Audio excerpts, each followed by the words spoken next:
Hi, and welcome to our webinar on ending child marriages. My name is Caroline Mutsago, and I'm from Zimbabwe, and I work with the United Methodist Church.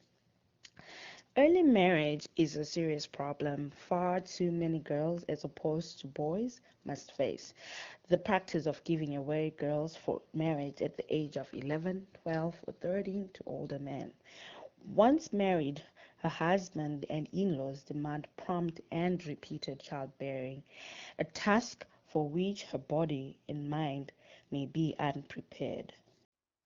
The Bible also puts emphasis on the sacred worth of all. It prohibits child abuse, and we see this as Jesus calls for the protection of children. Sexual abuse violates everything about a person, from his or her understanding of self, to physical boundaries, to spiritual connection with God. In a child, spiritual, physical, and emotional health could be permanently altered without medical and pastoral care. Child marriage is a human rights abuse that is enshrined in the Universal Declaration of Human Rights. Complications in pregnancy and childbirth are consistently among the leading causes of death in girls aged 15 to 19 in low and middle income countries. As a result of child marriage, girls are more likely to experience frequent and early pregnancies, which may cause a range of long-term health complications and, in some cases, death. For example, obstetric fistula is a condition of obstructed labor where the pressure of the baby's head on the mother's pelvic bone damages soft tissues, creating a hole which is called the fistula between the vagina and the bladder or rectum and causes leakness. Child marriage occurs most frequently in places where there is high economic activities, such as miners mining gold or diamond, in mining towns, and in border towns where there is high trade of goods from neighboring countries and high movement of people and trucks.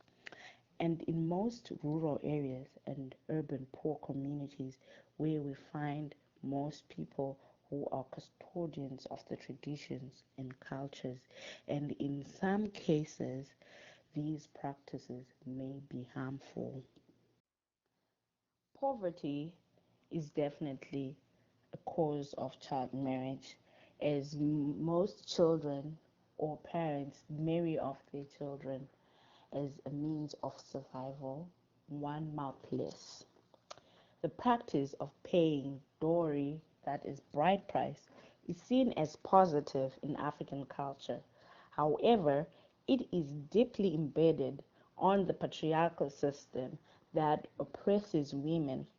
From the practice, it treats women as commodities in the marketplace, whilst giving men unlimited power, exclusive sexual rights, and the belief that children will be born to perpetuate the family line. Impunity, that is inconsistent in law, also makes men go unpunished for this. African traditional religion, through their prophecies, handpick girls for the elderly men in the church who already have other wives. When a girl is married off very early, she is likely to experience forced sexual intercourse without protection, exposing her to potential injury and infection.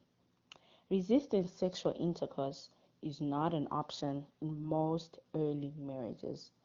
Forced sex causes skin and tissue damage that makes a female more susceptible to contracting sexually transmitted infections from her husband.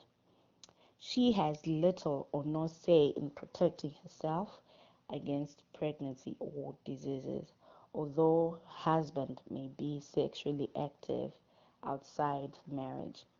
She must drop out of school, stunting her intellectual growth, and often isolating her from peers.